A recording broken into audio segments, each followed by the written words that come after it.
We're going to kick you off with the Irish Daily Mail this morning. We're going to talk about the comments from Brian Cody here. I mean, read my lips. TJ's brilliant, but so are the rest, says Boss Cody.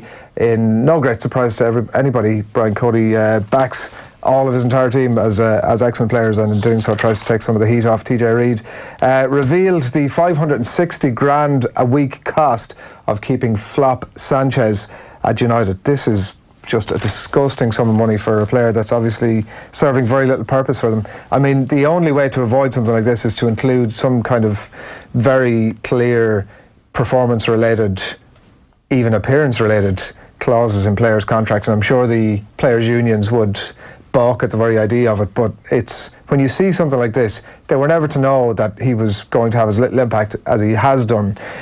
But the fact that over £500,000 every week is just leaking out of that business with nothing coming back for it is astonishing. Yeah, and you wouldn't mind too much if there was sort of a one-year punt on Alexis Sanchez where it's like, okay, we're going to pay him $560,000 a week for 1 year as part of a one-year deal with perhaps an add-on of another year as an option on the contract, and we're going to take a 1 year chance. That was the only way we would have got him into the club, and it just seems now that it is something that they're stuck with. Like, we were having this conversation before we came on air. I don't subscribe to the idea that this was always a disaster from the start. He was Arsenal's best player. He was a fantastic goal scorer. It was an area that Manchester United wanted to strengthen in terms of goal scoring. The problem was that the position that he played just wasn't very suited to how Manchester United set up. Nobody was saying when Alexis Sanchez was playing that piano that time that this was a disastrous move. We were all saying that's a pretty embarrassing video, but nobody was saying that this is going to be a disaster. No. I think we've all been a little bit surprised by the level to which this has been a calamity. Maybe, okay, $560,000 would have raised eyebrows at the time. You're like, right, that's a lot of money, but today's market and all that sort of stuff. But I don't think we thought that he would be worth, I think he's worth about $40,000 a week at the moment, if even. Look, and if even, and like, it's just more, the thing that astonishes me about it is just the idea of any business. Like, think about any other industry where a business was saying, right, we're losing £500,000 a week on this one thing that we're getting absolutely no return from. Like, I just can't imagine it. Like, there's no business in the, like, £1 billion, £1 billion, £1 billion businesses can't afford that kind of loss. I know football doesn't give a shit about money. I get that. Like, it's the amounts of money that they spend on players that they're astronomical. But at the same time, it's just like, so when they sit down at the end of every week or at the start of every week to discuss where the accounts are at and how they're spending and how they get more money into the business, they go, so yeah, we still have that leak of £500,000 there. There's a massive hemorrhage in our company. There is. I don't know. I don't know what you do. Do you sit down and say, I don't know. I'm sure he's delighted to sit there and at 30 years of age, I think, and sort of cream in the cash, and life is good, I'm sure, for Alexis Sanchez. The rumour was that Roma would be willing to take him on loan and pay half of his wages. You do that, go for it. Well, Manchester United go for it, but if you're Roma... But at this point, would you not just take any, whatever, give me anything, you give me an offer. $1,000 a week. Like, even if they offered to pay 100 grand of his wages a week. Anything, just something to take the edge off of it. Just take him at some point. But like, that leaves Roma with then €460,000, it leaves United with €460,000 a week to pay. This is not a good deal for any top club in Europe. I know they've got a couple of more weeks to make this thing happen if they want Alexis Sanchez. It's not a good move for anybody. He's not also making any noises that suggest that he's like in any way uncomfortable with the idea of sitting around. Like, his agent isn't out saying, oh, he really wants to get game time. They're all like sitting in clover. There was a clause, apparently, further clause in the contract that they would have had to pay another maybe $5 million, I think it was, if he had played a certain number of games over the course of the season, which clearly he's not going to threaten in any way, shape or form. That's Alexis Sanchez. Kyrgios O'Brien wins appeal, writes Michael Clifford here, and is cleared for the final. That news about Stephen O'Brien. The Irish Times leads with Jackie Tyrrell's column. The last line is the name of his column. I didn't know it was called The Last Line. Kilkenny to just edge it when the sparks stop flying. He does a comparison in the first couple of paragraphs between Bill Belichick and Brian Cody. He rightly says that when you get to the year 2099, that you'll look back on the great coaches from the last century, and chances are Bill Belichick will be held up as the NFL great and Brian Cody will be held up as the hurling great. Even though we're not even 20 years into the century, it's probably already done and dusted. Don't even bother trying if you want to get into that pantheon of greats right now. The other story here is 7 goals in a row. Callanan leading tip from front and top. It's a story that's kind of covered across a few of the pages. I think Callanan's quotes must have been kept for this morning. There's nothing particularly interesting about Callanan is saying, but it's just the statistics that come up around Callanan. Like 7 goals in a row. It's literally 7 matches in a row scoring goals in. And the statistics are kind of absurd, really. If he scores a goal this weekend, he goes level with Eddie Kerr on 35 goals in all-time hurling chat, which is pretty good representation of Eddie Kerr, to be honest. That, obviously, but when I say it's an absurd statistic, it's nothing to do with Callanan or nothing to do with Kerr. It's because they would be joint second behind Nicky Rackard. He's got 59. That's insane. Look, I often think if I had a time machine, who would I go back and watch in the flesh? Turns out seeing goal machine Nicky Rackard would be one of the best places you could go in your DeLorean. Who would it be? I don't know really. Across, let's say across GA Sports of the weekend that's in it. You must be tempted. Yeah, like that's right up there. Like, I mean, to see that in its pomp, see that that level of ridiculous goal scoring in its pomp, Rackard would be unbelievable. Like, it's just a statistic. I know it's been thrown out before. It's nothing. How many games would he played? I don't know. Like, it wouldn't have been. It was obviously not. That's just in the championship, is it? Yeah. Right. Wow. Bloody hell. He can't have played that many games. Like, obviously, it's not that long ago that you could have won an All-Ireland in 3 or 4 matches. Well, that's the thing. Like, maybe Leinster was particularly weak at that point or something. I don't know. I need to do a bit more of a deeper dive. I'm sure there's information. I'm sure people who are watching have actual information. Because I do recall the piece. I think it might have actually been Shane Stapleton writing the piece in the Sunday Independent a few months ago about Callanan, and obviously he had seen what Callanan was doing in the very early stages of this year's championship, and obviously Shane knew that this was going to be a thing come the end of the year.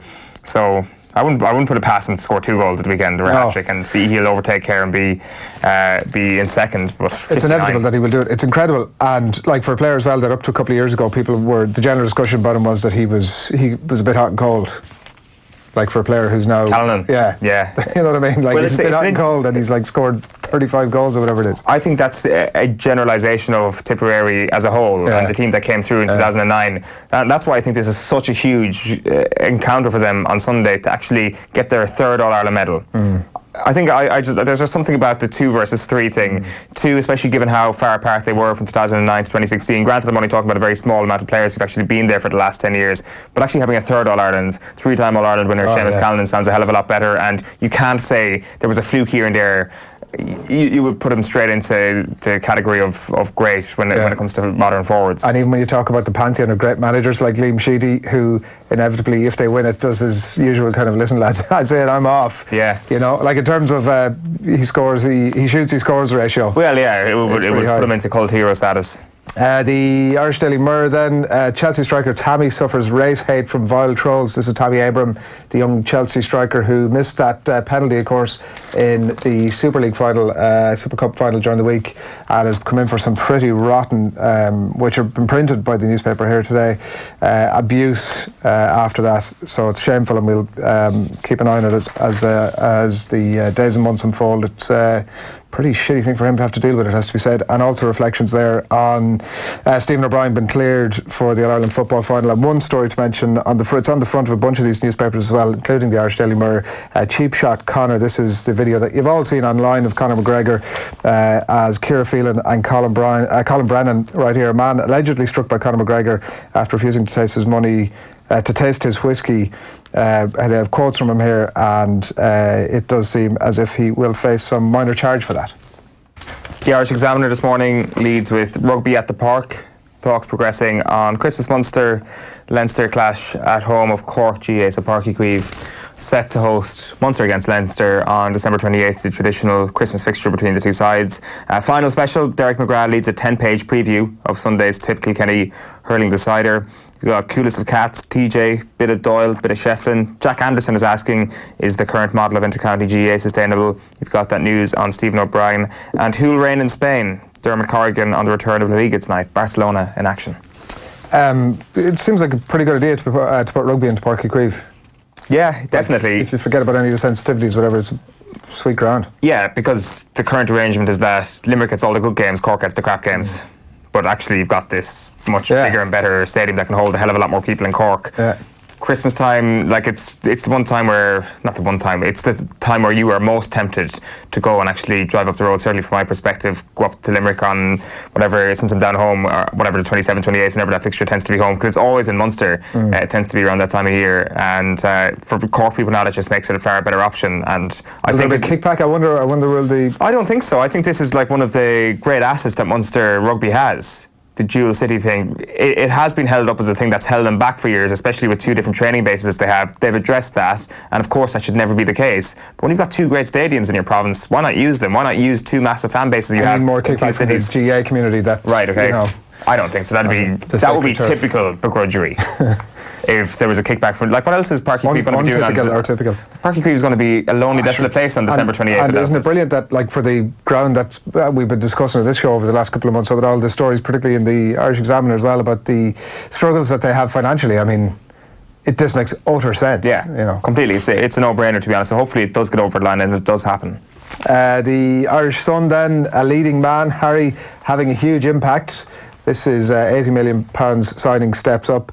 It's Neil Custis. I don't know. It's a kind of an odd story to be put on the back page. It's just like Harry Maguire's having a good season so far after a game, and that he may actually, like, I mean, the conversation is this guy's going to change. He's such a great character. He's going to change the culture at Manchester United, and he's such a great player that he can impact things in the field.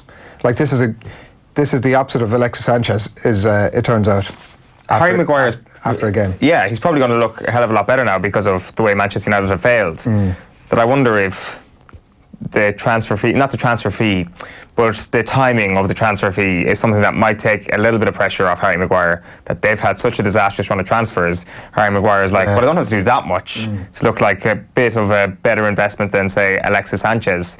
Yeah. But what you mentioned there, the impact that he has in the dressing room, that's something that's been mentioned quite a lot this week. Not so much mentioned in the build-up to the signing. Everybody was talking about the skills he'd bring to the side, or would he fit into that defence.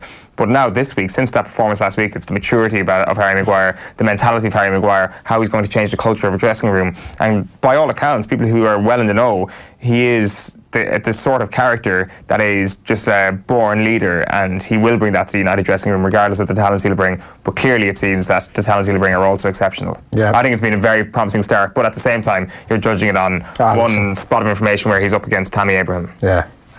We'll see how that pans out. But yeah, on the face of it, so far, good business. And black in business is the other story here in the Sun. Jason Byrne writing about Stephen O'Brien being cleared to play for Kerry. Same pun on the back page at the start. Blackened again, they go with. Keane's delight as O'Brien's get green light to face the Dubs. Volley of abuse for Irish umpire. This is one that came up yesterday. So this is Fergus Murphy on the end of another barrage from abuse from Aussie tennis bad boy Nick Kyrgios yesterday. So Kyrgios stormed off the court without permission at the Cincinnati Masters to smash 2 rackets in his latest bizarre meltdown after a heated clash with Murphy. He then branded umpire Murphy the worst effing ref ever on his return and spat in the direction of the Irish official after his defeat. He won the first set, but reignited his running feud with Murphy in the second when he claimed the shot clock started too early. Absolute rubbish. Disgrace. Get me some footage of Rafa playing that quick. So this is one of the weirdest beefs we've had in our sport. Fergus Murphy versus Nick Kyrgios. Isn't it bizarre how the officialdom have not stepped in with Nick Kyrgios and said, listen, dude, cool your jets. You can't continue this level of personal diatribe against an umpire. We just won't stand for it. If you do it again, you're getting a 6-month ban. Just to continue this quote, get me some footage of Rafa playing that quick. If you can find any of that, I'll shut my mouth and never speak again. I guarantee you'll never find none of that. None of it. Why do I always have problems with this potato in the chair? Woof. Nick Kyrgios, I used to like you. Wow. You really hurt my feelings this morning. As in, he's pretty inactive? Of course or did he mean... He means inactive, of course. He's a paddy and all we do is eat spuds. He has no idea that he is Irish, I'd imagine, but I would let's say take this as a nationalistic insult. This has been such a personal attack over a long period of time. There's no way he hasn't Wikipedia'd Fergus Murphy or certainly done some Googling about him. Right? Like, he knows where he's from. But yeah, to be honest, you're probably right. But does he put the potato together with Ireland? I'm not so sure. Like, it's actually remarkable. Worst effing ref ever. The worst ref in the game. The worst. Hands down. Every single time I play, he's doing some stupid shit. Every time. Fool.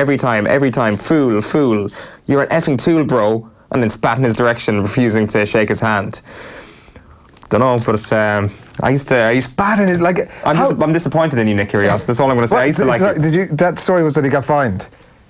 Was that it? I might have totally misrepresented what you were saying. There is. But I think I did see in one of the newspapers. I don't think it's reported here. Ban him. Like, this is like constant abuse against an umpire. Ban him. The water, but did you see the bottle incident then? Or what was it that he threw at the umpire And he's like, it slipped out of my hand. Ah, come on. Was it a bottle? I can't remember. Come on. I saw the footage of it yesterday. This is, I don't know. There is definitely an element of Nick Kyrgios that loves to be the villain. And that is something that I've started to realise recently. I kind of had sympathy for Nick Kyrgios in recent times, whereas like clearly he's just an angry guy and he just gets way too passionate most of the time.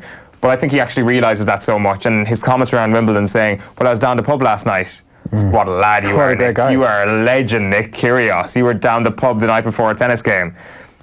Big man you are, like hurling abuse of this umpire consistently. It's definitely gone beyond the point of being like, this is a character. Just a bit of a dick. No, but it's really personal. Like he knows he's from Ireland, right? So don't use the potato thing. Do you know what I mean? If you have any kind of a... to be honest with you, I don't get that insulted about that, to be honest. But I'm not insulted by the story. I'm just like, come on. He was fined about €100,000 and could be banned from tennis. Is that the line, right? He's like, if that results in him getting banned, he's an idiot. Like, he's an absolute idiot. And it should. Yeah, well, it absolutely should. If tennis have any sort of value of their own umpires, then this will probably result in a ban.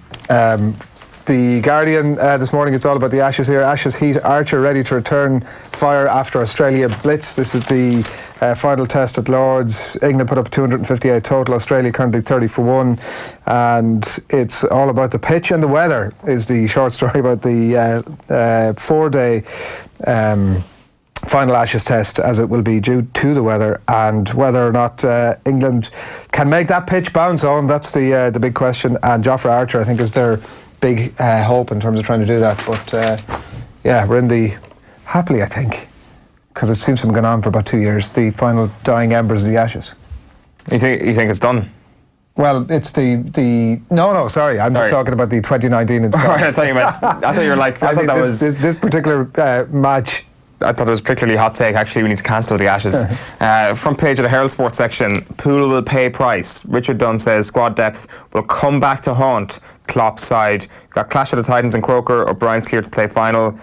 And Kieran Whelan saying, Kerry already at it. I'm going to entertain this for like 1 second.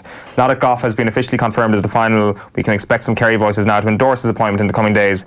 Watch this space. In many ways, what Kerry have achieved here is a great act of double bluff Q-tourism. In the most unoriginal take ever written. Like, no matter what happens, there will be. It's going to be. That's the disappointing thing for me, is that there's going to be discussion about it afterwards. Like, no matter what happens, any small, the most minute of like wrong calls, which inevitably there are over the course of a game, we'll spend a long time looking at them. The sub-headline on the piece is, referee claims they're double bluff Q-tourism, but Dubs must work in their first half effort. So that's going to be, I think that sub-headline kind of sums up, there's all this thing going on, but also there's an actual football match to preview. Yeah. Anyway, it's hurling weekend, Adrian. I've got a couple of more newspapers. Daily Telegraph goes with, in with a shout, broad strikes to dismiss Warner, but England's fragile batting fails again. The London Times goes with, England fight back, Bairstow 50, and key wicket of Warner keep hosts in the game after collapse. And then finally for now, the Racing Post goes with BHA chief Rustin Pointer to harsher whip bans, and Baker issues called for bad apples to be brought to account. Meanwhile, no end to heartache for troubled Terriers. It's Huddersfield against Fulham tonight at 7:45 in the Championship. There's one story in Gaelic Life that I want to just mention as well, that an interesting development from Fermanagh football with this story this morning, that Ryan McMenamin, Paul McIver and Joe McMahon have moved a step closer to becoming the new Fermanagh management team, which would be box office. Give me the names again. Ryan McMenamin, Paul McIver and Joe McMahon. With McMenamin as the main man. It seems to be, yeah. So Rory Gallagher had endorsed McMenamin already, so it seems like he's the one who's kind of leading the charge. Yeah, it's interesting. Like, we talk about the role of coaches in the backroom team and how influential they've been over the past few years, particularly when it comes to, say, Donegal this year. But yeah, when it comes to Fermanagh and what they've done, it's all been about Rory Gallagher, and McMenamin's got little credit for that. The thing is, we just haven't seen McMenamin in too much coaching action before that, and that is why someone like Rochford got a lot of credit this year with Donegal. So maybe he has, behind the scenes, been doing a hell of a lot of work and been absolutely vital to what Fermanagh have been doing. He's going to step up, take the main role, and I think it's a good appointment. I think it's certainly somebody who knows how to win an Ulster title. I want to see Ryan McMenamin's Fermanagh take on Paul Galvin's Wexford. Yeah, that like That'd be cracking. and the boring headlines of McMillan gets Galvin again, even though Fermanagh are a clearly superior team to Wexford. But yes, that is of course the qualifier. I think we're going too deep on that one. Not even worth 20 grand a week, says Ryan Smart on Facebook in relation to our discussion about Alexis Sanchez. Worth nothing a week if he's really not doing anything. I think that's the short story on him. And Dara on YouTube, not quite sure what this is in reference to, but much like when Ger faced off against Matt Cooper. Oh, push-ups. Did you not see this video? They did push-ups up on the balcony upstairs. It's available on YouTube. Right. Very entertaining. Recently? A couple of years ago, a few years ago. Right. I think it was around 2013, 2014. Would AB face Owen in a press-up charity, all the money going to a social justice warrior cause of AB choice, like carbon-neutral avocados? No, I'm not going to be doing any press-ups. I'm up for it. We can come up with another challenge. No, I'm up let's for do that. I ain't doing press-ups. Do I get, How many press-ups can you do just as a... I don't know, 12? Grand, I'm out. Let's come up with something else.